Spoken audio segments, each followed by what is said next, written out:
Blake, school's back. I'm going to give you a tidbit that I like to use. We're going into the trading view charts at the moment. What I think is really important for the dollar, for equity markets, is what we call the terminal rate. The terminal rate is the highest point in the Fed funds future that the market is betting that the Fed will get to in terms of their interest rate setting going forward.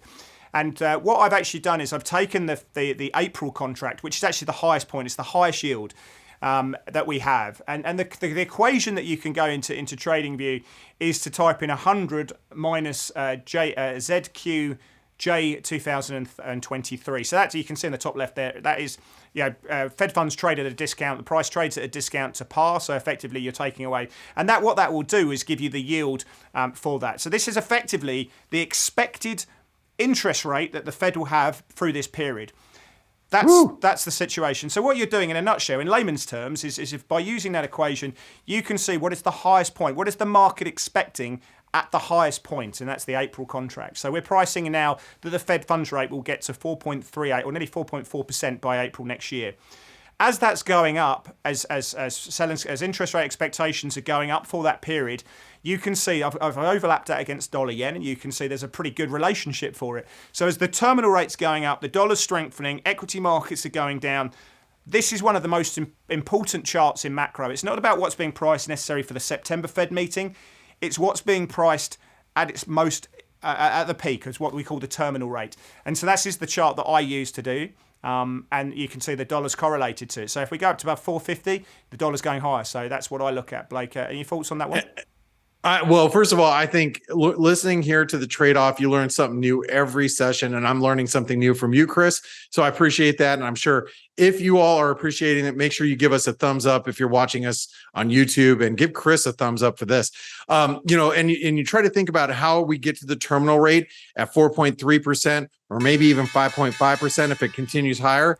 Whew. 75, 75, 75 gets us not even there. Whew. A world with over 5% Fed funds being priced in is a world where dollar yen is probably trading well above 150, in my opinion, where euro dollar's trading into 95 cents, cable's trading into 110. So that to me, this terminal rate, get it up on your charts, because if we all keep saying it's priced in, and as you can see there from the candles, it keeps going up. So the terminal rate for me is really important. Awesome. Well, we wouldn't have a good show if we didn't look at the S&P. So let's take a look at the S&P, Chris. And this is how I'm looking at it.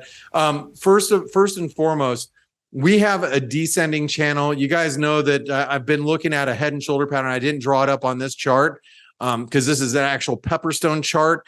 So I actually left it alone. But that head and shoulder actually points towards 3,400, 3,500, depending on how you draw it. But the question is, how do we get there, and what's going to tell me we're on our way there?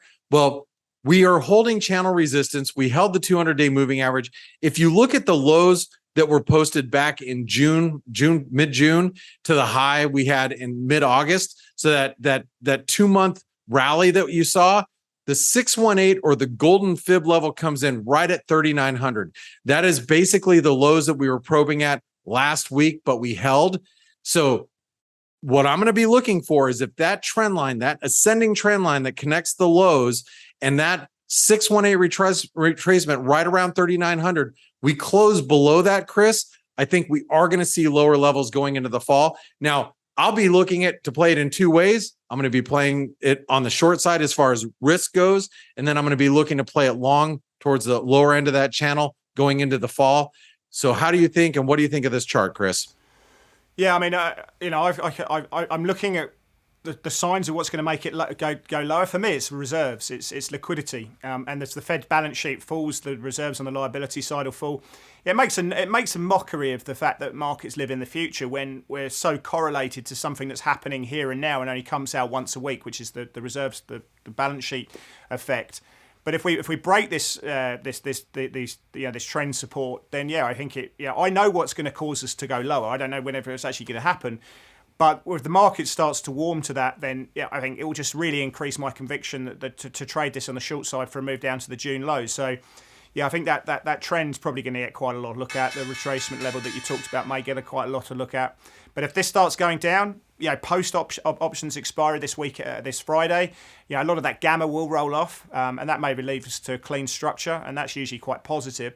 But the price is effectively the final arbiter of truth, right? So if it's going down, and we know what's causing it, I'm going to be trading this from the short side with a higher conviction.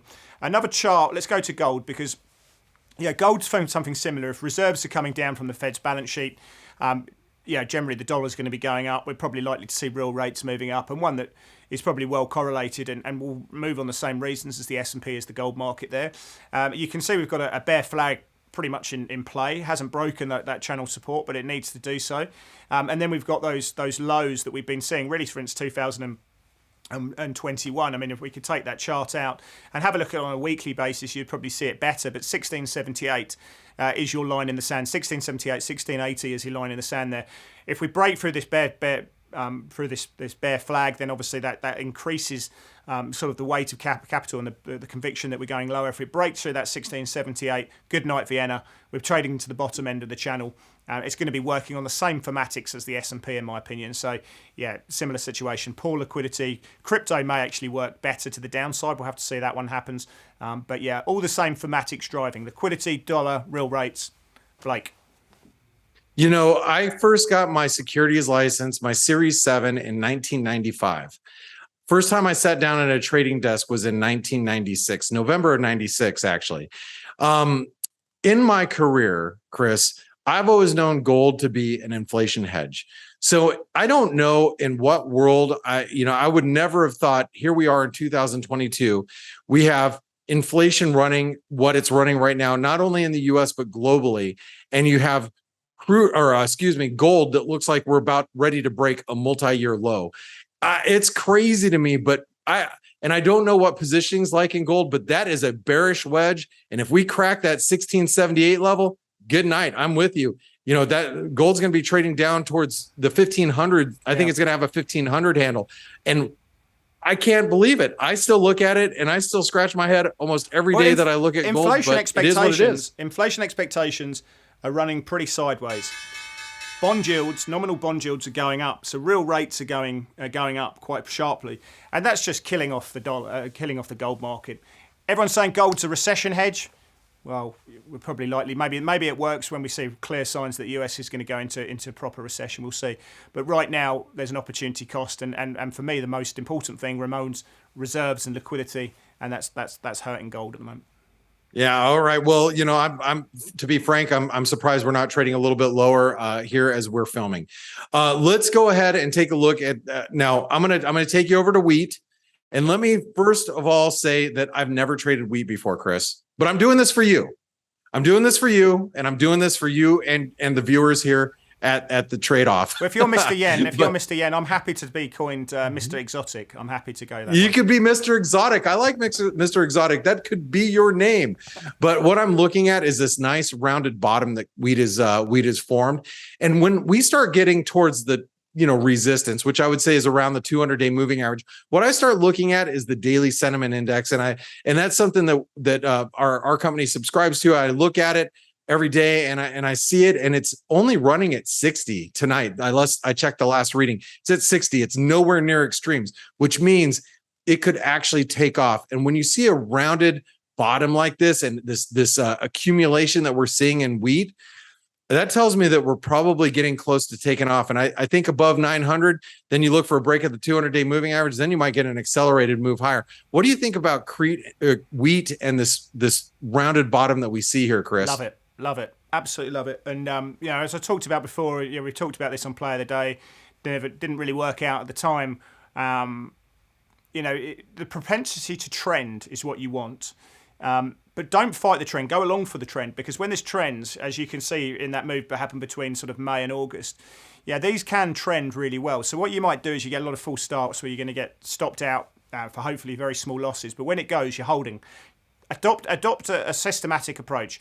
Whether it's using a moving average system, a crossover, 3s and 8s, for example, or whatever you're using, use a systematic strategy, because if this goes, you want to be in the trade. And yeah, you might get cut out, but yeah, when this goes, just stay in and let the system just ride it up there, because the propensity to trend in wheat is very strong, and that's what you want to be involved with. Don't get out because your emotions are telling you. Let the system do the thing. So adapt a systematic approach to trading wheat, and if this is to go based on the pattern that you've got, stay in it and enjoy the ride. I think is probably the best way to look at that.